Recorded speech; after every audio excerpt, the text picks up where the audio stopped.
My sister sabotaged my wedding dress and announced a fake pregnancy at my son's birthday party, but what I uncovered next destroyed our family. I am 35 years old, the youngest of three sisters, and here is the tale of how, at my son's first birthday celebration, decades of family strife finally erupted. Let me explain the convoluted history that brought us to this point before delving into the recent events.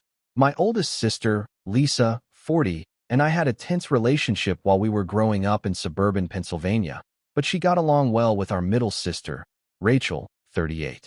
Lisa has behaved more like my first bully than a sister since I can remember. She unintentionally shoved me into my cake in front of all my friends at my 5th birthday celebration, spoiling not just my special day, but also my favorite dress. I can still clearly recall that moment. Rachel later pulled me away and helped clean me up, establishing a pattern that would last the rest of our lives, even though our parents dismissed it as normal sibling rivalry. As we grew older, the bullying just became worse. Lisa would purposefully humiliate me in front of my peers during my middle school years by calling me derogatory names and spreading untruths about me. When I was 13 and had my first crush, the worst thing happened. For months, Lisa destroyed my social life by telling the boy I liked that I still peed the bed, which was totally incorrect. Rachel attempted to step in, but our parents insisted that we had to resolve our differences on our own because sisters do argue. My adolescence presented new difficulties. I became interested in alternative music and began using darker makeup and clothes to represent who I was. Lisa would make fun of me by calling me Cruella and would bark every time I passed her at school, while Rachel assisted me in trying out various looks. There were also frightening times, such as when she would ambush me from behind close to stairwells, leaving me continually concerned for my safety. While Lisa was preoccupied with being the ideal daughter, joining cheerleading, and dating the quarterback, I found solace in technology and academics. By my senior year of high school, I had already found my passion for computer science and was working as a freelance web developer. This change in our paths appeared to exacerbate Lisa's hostility. I devoted all of my energy to establishing a profession in IT consulting after high school. After earning honors from Penn State, I immediately found work at a prominent Philadelphia consulting business. Lisa, who had opted for a more conventional route, getting married to her high school boyfriend Greg, 41, immediately after college and settling into suburban life, seemed especially displeased by my success. My personal life suffered during my 20s while my profession took off. I was getting promoted, developing a reputation in my field, and flying across the nation for projects. Rachel, who was now a high school teacher, continued to be encouraging and would frequently defend my decisions at family get-togethers. Lisa, meantime, would scathingly criticize me for ignoring my family responsibilities and prioritizing my job. At the meal for my 25th birthday, the tension reached a breaking point. Just as I was blowing out my candles, Lisa announced she was expecting her first child. She quickly became the center of attention, and my celebration turned into an unplanned baby shower planning session. Only Rachel caught my stealthy departure from the table and trailed me to the bathroom. Rachel hugged me and said, "She's jealous because you're successful on your own terms," while I tried not to cry. Over the following few years, I kept in touch with Lisa very little and concentrated on developing my job. I was directing significant digital transformation projects at the age of 30 after being promoted to senior consultant. I first met James, 37, at a tech conference in Boston. We bonded over our mutual appreciation of technology and vintage rock while he was presenting on cybersecurity. James actually cared about my profession and encouraged my goals, unlike other dates who had been put off by my career. James proposed over a Cape Cod weekend after a year of dating. I was so happy that I wanted to tell my whole family about it for the first time. Rachel was overjoyed and volunteered to assist with wedding preparations right away. My parents were thrilled. Although my mother kept asking if I was certain I wanted to settle down at this stage of my career, Lisa's response was pleasantly favorable at first. In an effort to have the ideal wedding day, I spent months organizing it. I discovered my ideal dress, a sophisticated A-line gown with delicate vintage accents and elaborate beading. After saving money from my consulting job, although the $800 price tag wasn't high by wedding dress standards, it symbolized years of perseverance and self-reliance. 3 months prior to the wedding, the dress incident occurred. The changes had been offered by my Aunt Mary, a skilled seamstress. Lisa claimed she wanted to check on the progress of the changes when she arrived at Aunt Mary's house one afternoon with her two huge dogs. Lisa knew her dogs would go into the sewing room, so she purposefully left the door open while Aunt Mary was preparing tea. The ensuing devastation was total. The beautiful lace was destroyed, the bodice was ripped apart, and beads were all over the place. After many unanswered calls, I finally made it to Aunt Mary's house, where I discovered her crying.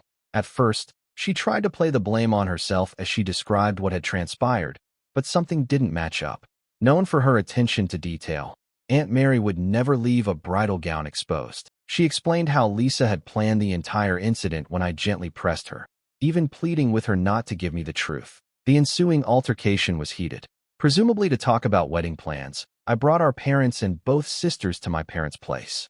When Lisa entered, beaming and thrilled to be a bridesmaid, Rachel realized right once that something was up. Lisa's facade fell apart when I told her what I knew. She went on a tirade about how I always had it easy and how I didn't deserve such a costly dress when she had to wear something off the rack for her own wedding. Instead of expressing regret, at last, the truth was revealed. Lisa acknowledged that she intentionally let her dogs into the room with the knowledge that they would ruin the garment. Despite her husband's prosperous career, she claimed financial difficulties because she was only able to repay $500. When our parents realized for the first time how envious Lisa really was, they were stunned into silence. I immediately revoked her invitation to the wedding. My father, who felt bad about ignoring Lisa's actions for years, helped pay for a different outfit. For the wedding, despite the family drama, Rachel was my maid of honor, and the day was lovely. I ignored Lisa's generic card of congratulations. I kept my distance from Lisa for the next few years as I started a new life with James. As I progressed in my career and eventually became a partner in my consulting firm, we purchased a suburban home. We made the decision to start a family when I was 34, and I got pregnant with our son. Being a mother altered me in some way. Perhaps it was the hormones or the newfound perspective that comes with starting a family, but I found myself thinking about making amends with Lisa when my mother proposed it. "You're both mothers now," she'd add, "and family should stick together." Lisa contacted me once again after my son was born, and this time she seemed sincere in her regret. Lisa broke down in tears during our first meaningful chat in years, revealing that she had been working through her problems and treatment. She discussed her own fears, how my achievement had rekindled long-standing feelings of inadequacy, and how having a child had helped her recognize the destructive nature of her actions. She committed to becoming a better aunt and sister in the future. Lisa appeared to keep her word during the ensuing months. She would offer to babysit, send lovely gifts for the baby, and even support my decision to go back to work part-time against some critical family members. Despite her skepticism, Rachel agreed with my choice to give Lisa another chance. Although he never completely forgot the wedding dress event, James also started to get used to the new family dynamic. Everything seemed to be getting better. Lisa seemed to have a particular link with my son, truly acknowledged my triumphs, and attended family functions without causing trouble. I began to think that individuals could change, and that my sister's jealousy problems had been resolved by maturity and therapy. This leads us to my son's first birthday celebration, which took place last week. With close relatives and friends, we had organized a modest but meaningful party. When Lisa showed up early to assist with the decorations, I recall being appreciative of our progress. Everything about the party was going great. My son was loving being the life of the party. Everyone was having a great time, and the decorations were stunning. The cake moment then arrived. Lisa abruptly approached the DJ we had hired for background music just as James and I were getting ready to assist our son with his first birthday cake. My stomach fell when she reached for the microphone, recalling my 25th birthday. Of course, she wouldn't. Not at her nephew's first birthday. Say not again. Update 1. A week has passed since the disastrous birthday party, and I must tell you what transpired. Lisa seized the microphone as we were going to do the cake ceremony, as I said in my initial post. She spoiled my son's special occasion by announcing to everyone that she was expecting her third kid. What followed, however, was much more startling. She approached me directly, gave me an envelope, and declared that she wanted me to plan her impending baby shower because I had received her support during my first year of motherhood. A comprehensive to-do list, complete with venue recommendations, theme ideas, and even a guest list with dietary requirements, was enclosed in the envelope. As I read through it, decades of repressed rage erupting. My hands were shaking. I ripped the list to shreds in front of everyone without giving it any thought. The room fell silent. Lisa's arrogant face changed to one of amazement, and then she began to cry. She started complaining about how hormonal I was acting and how I was ruining her special announcement. In a low voice, my father, who has at last begun to see through her deceit, urged her husband Greg to take her outside. As expected, my mother attempted to defend Lisa by arguing that she had every right to express her happiness at the celebration because she was my son's aunt. God bless her. Rachel took command of the issue, declaring that this was neither the place nor the time for such pronouncements. She firmly escorted Lisa and Greg out. It was a messy aftermath. James was angry, not only at Lisa but also at me. Although he could understand my frustration, he believed that rather than making a spectacle at our son's party, I ought to have dealt with it in private. He made a statement later that evening that truly resonated. We can't control Lisa's actions, but we can control how we react to them. Despite our efforts to save the celebration, the majority of our attendees left soon after the incident. Fortunately, my son was too small to comprehend what was going on, so he played contentedly with his new toys.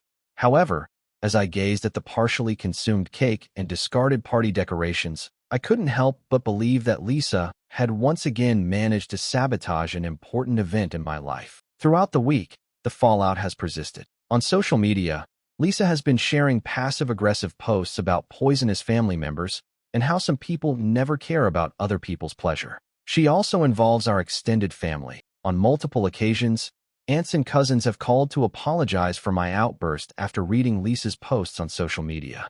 Rachel unfriended her, demonstrating her unwavering support for me. My mother keeps saying that I should be the mature one and apologize before Lisa's pregnancy hormones cause her too much stress. But my father called yesterday to say he understood why I behaved the way I did. Since our first quarrel, James and I have hardly discussed the incident. He's not incorrect. After years of Lisa controlling every important event in my life, I think I could have handled it better, but something inside of me just lost it this time. I'm thinking of permanently severing my relationship with Lisa. I'm sick of giving her opportunities to harm me, and it's obvious that therapy hasn't improved her as much as she promised.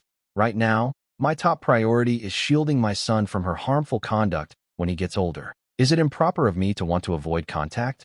Was it better for me to confront her after the party? I feel that my response was warranted, but I'm still feeling bad about spoiling my son's celebration. Report 2. Everything has drastically changed in the 2 weeks since my last report. What began as family turmoil has grown into something far more significant, revealing years of deceit and manipulation by Lisa. Rachel approached me with some intriguing information following the event at the birthday party. The worst part wasn't that Lisa had apparently been lying to our extended family about me for years. Rachel had found out that Lisa, as our father's financial controller, had been embezzling money from our family business. I have certification as an IT consultant with a focus on financial systems. I used my knowledge to stealthily start looking through the company's documents. I discovered something startling. For years, Lisa had been falsifying the books, taking tiny sums of money that built up to more than $200,000. This clarified how, even after claiming financial difficulties and only partially repaying me for my wedding gown, she was able to maintain her opulent lifestyle. Last week, I brought the evidence to my father's office. Despite his devastation, he acted right away. He convened an urgent family gathering that included our extended family members who had stock in the company. Lisa showed up looking smug as usual, likely anticipating another chance to play the victim over the events at the birthday celebration. Rather, my father projected the financial documents I had found to begin the discussion. As he meticulously went through each bogus transaction, Lisa's face lost its color. I came forward with my expert analysis, demonstrating blatant patterns of intentional manipulation when she attempted to attribute it to accounting faults. I wasn't finished, though. From the wedding dress incident, which included a signed confession from our Aunt Mary, to proof that she had spread false accusations about me to clients and relatives, Rachel and I had assembled an extensive dossier detailing Lisa's years of deception. We even have security camera footage of her rehearsing her pregnancy announcement at my son's birthday party. Greg, Lisa's husband, made the most damaging disclosure. He confessed that Lisa had been lying about her pregnancies to fit in with other people's significant occasions after being driven to his breaking point by the proof of financial fraud. When she announced it at my son's party, she wasn't even pregnant. To get more sympathy, she had intended to stage a miscarriage later. Our father made two significant statements as the gathering came to a close. First, Lisa would face financial fraud charges from the corporation. Second, rather than appointing Lisa, the assumed heir to the family firm, as CEO, he had chosen to appoint me, with my technical expertise and demonstrated honesty, as his successor. Lisa's well-planned world fell apart. After realizing her true character, our extended family severed their relationship with her. The following day, Greg filed for separation. As security walked Lisa out of the office, not even our mother, her long-standing supporter, spoke. The fallout has been rapid. Lisa has been placed on leave while a thorough inquiry is conducted to recoup the stolen money. Our family's attorney is drafting both criminal and civil lawsuits. The shareholders, who understood that my technical experience may aid in modernizing the business, unanimously endorsed my appointment as future CEO. Rachel has been given the role of head of our family's charity foundation, a position Lisa had always wanted. Together, we're trying to mend the harm she did to our family's business and relationships. For my part, I experience an odd mixture of awe and vindication. I'm glad the truth is out at last, even if I never wanted things to end this way. James is pleased with my professional handling of the situation, and my father has expressed regret for years of supporting Lisa's actions. Justice can occasionally appear in unexpected ways. I did more than simply stand up for myself. I also revealed the truth and safeguarded our family's heritage. Now that Lisa's manipulation is finally finished, our family can start to move on. Report 3. A month has passed since my last report, and I must disclose that Lisa's condition has taken even more drastic turns. First, the court case has formally started. The forensic accounting team at our organization found that Lisa's embezzlement was much more extensive than we first believed. For almost 10 years, she had been setting up fictitious vendor accounts and using them to transfer business funds. Over $500,000 is now thought to have been stolen, which is more than twice as much as what we first discovered. Given that a portion of the pilfered monies came from the philanthropic coffers of our family foundation, the district attorney's office has shown a keen interest in the matter.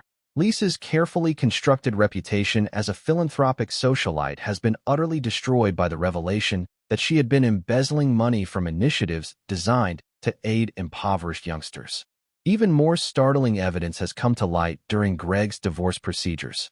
He learned that Lisa had covertly kept several private bank accounts in which she kept the stolen funds. After our father retired and turned over the business, she had been preparing to leave him and run off with the money. The irony is that prior to our father making his succession plans public, she made a lavish pregnancy announcement at my son's birthday celebration in order to ensure her status as the preferred kid. Our social circle has been severely impacted. It seems that Lisa had been using the information she had accumulated over the years to blackmail a number of family friends. These friends shared their stories once the truth about her misdeeds was revealed. In order to preserve her social standing and obtain inside knowledge about our family business, she had established a whole network of manipulation by leveraging people's secrets. Last week, at a family meal that Lisa clearly did not attend, my mother, who had always stood up for Lisa, finally spoke out. She sobbed and acknowledged that she had allowed Lisa's actions because she was afraid. It seems that Lisa had threatened to reveal some of Mom's previous transgressions if she didn't always support her. My mother has sought therapy as a result of this discovery in order to cope with years of emotional abuse and manipulation. In terms of business, I've started collaborating closely with our father to update the financial processes of the organization. We're putting in place digital tracking technologies and new security procedures that would have stopped Lisa's embezzlement plan. After finding a number of other anomalies that Lisa had concealed, Rachel has assumed the lead in reorganizing the family foundation. Our wide family network was the most fulfilling growth. Lisa had always boasted that she was a member of numerous prominent social groups and charitable boards. She has been fired from every job since word of her crime spread. Her meticulously maintained social media presence, which was filled with social gatherings and charity galas, has simply vanished. Her old best friend paid us an unexpected visit this weekend and gave us a USB disk that included years' worth of text messages and emails. Since we were teenagers, Lisa had been methodically ruining my reputation in our social circle. She had made up stories about me stealing from family members, circulated rumors about me having drug problems, and even attempted to undermine a number of my consulting engagements by lying to prospective clients. Our lawyer has added defamation charges to the mounting pile of legal complaints against her since the evidence was so strong. There are now claims for both monetary and reputational damages in the civil complaint. We held a family gathering yesterday to talk about the direction of our family business. All of the staff responded well when Father formally stated that I would be taking over as CEO in the future. Over the years, other employees shared their own accounts of Lisa's manipulation and bullying. With an emphasis on openness and moral business conduct, we are currently undertaking a comprehensive corporate reorganization. Lisa herself has been forced to move live with a distant cousin in a different state and is facing major criminal charges. After Greg's attorney provided proof that she had fabricated multiple prior pregnancies for manipulative objectives, her attempts to play the victim have completely fallen flat. According to a message sent to Rachel yesterday by the cousin she is staying with, Lisa is still attempting to plot her way out of the predicament because she cannot accept that her web of lies has finally come to an end. Seeing our family together without Lisa's destructive influence has been the most consoling aspect of the entire ordeal. Working together to mend our familial ties and our professional endeavors, Rachel and I have become even closer. In therapy, my mother is improving as she finally realizes the extent of the harm her enabling conduct caused. James has been a huge assistance during this process, assisting me in striking a balance between my family life and my new company obligations. Instead of manipulation and drama, our son is flourishing because he is surrounded by genuine love and support. Using some of the money seized from Lisa's theft, we have chosen to create a college fund for him, transforming her selfishness into something constructive for the coming generation. In retrospect, I see that the actual tipping point wasn't Lisa's statement at my son's birthday celebration. It was only the last thread that caused her whole phony life to fall apart. Justice can occasionally be served in unexpected ways, and the truth, no matter how long it has been suppressed, will finally surface. The tale of our family is about escaping destructive tendencies and creating something greater from the ashes of dishonesty, not merely about justice or retribution. I feel totally free from Lisa's shadow for the first time in my life, and her demise has become our family's rebirth. Update 4. My last update was 4 months ago. This family saga's last chapter is now complete, and justice has been done in unexpected ways. Last Monday, Lisa received an 8-year prison term for financial malfeasance, fraud, and embezzlement. After discovering that she had embezzled from charitable foundations for children, the judge became especially stern. Evidence of her identical methods at prior jobs surfaced during the trial, revealing a distinct pattern of strategic activity. She has been sentenced to pay fines in addition to full reparation. Greg made sure that everyone was aware of Lisa's habit of fabricating pregnancies in order to manipulate her, and his divorce is official. Without the poisonous influence of their mother, his adolescent children now regularly spend time with us and form wholesome bonds with their aunts. Our mother has undergone the most notable transformation. She has changed as a result of months of therapy. She apologized heartily for allowing Lisa's behavior for so long during a recent family get-together. She currently collaborates closely with Rachel at our Family Foundation, where she focuses on initiatives that assist victims of emotional abuse. Under the new leadership structure, our business has prospered. Modern financial security mechanisms have been put in place by Dad and me, and last month we were able to secure a significant government contract that Lisa had previously destroyed. The work atmosphere has significantly improved, and people who were formerly stifled are now flourishing in their positions. Last weekend was the first time the extended family got together without Lisa. There was a noticeable difference, sincere discussions, a sense of calm that had been lacking for decades, and no underlying strain. Stories of Lisa's previous manipulations were told by a number of family members, which resulted in mutual understanding and healing. Finding Lisa's old diary in her old office was an especially confirming discovery. It included thorough preparations to ruin my name and take over the family business. I was able to realize that her animosity wasn't directed at me, but rather at her own ingrained fears after reading it with my therapist.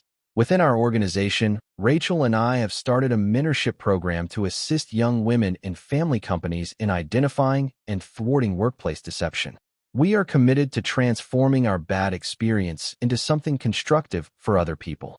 At her sentencing, Lisa's last attempt at manipulation, a letter alleging she was the victim of a family conspiracy, failed miserably. The judge's answer was flawless. The evidence clearly demonstrates a pattern of deliberate dishonesty. Even now, your attempt to play the victim shows why society needs to be shielded from more harm by this sentence. James and I are committed to providing a healthier home environment for our baby. By establishing a community education trust with the money recovered from Lisa's embezzlement, her greed has been transformed into something that will benefit others. I came to the realization that the occasion that led to these revelations, my son's first birthday party, was actually a blessing. Sometimes a spectacular incident is necessary to reveal secrets. I'm happy that we confronted abuse and brought about constructive change, even though I never intended for our family to become a cautionary story. The bonds of fear and manipulation are severed. The legacy of our family will be one of fortitude and honesty rather than dishonesty and dominance. Retaliation isn't the only goal of living a good life. It's also about ending destructive patterns and creating something better for future generations. I would want to express my gratitude to the Reddit community for their support during this journey. During my lowest points, your messages and remarks kept me going. Although the road to justice can occasionally take unforeseen detours, constructive change is achievable with honesty and willpower. Thank you for watching. If you haven't subscribed yet, please do so and hit the notification bell to stay updated with more shocking real-life stories happening around you.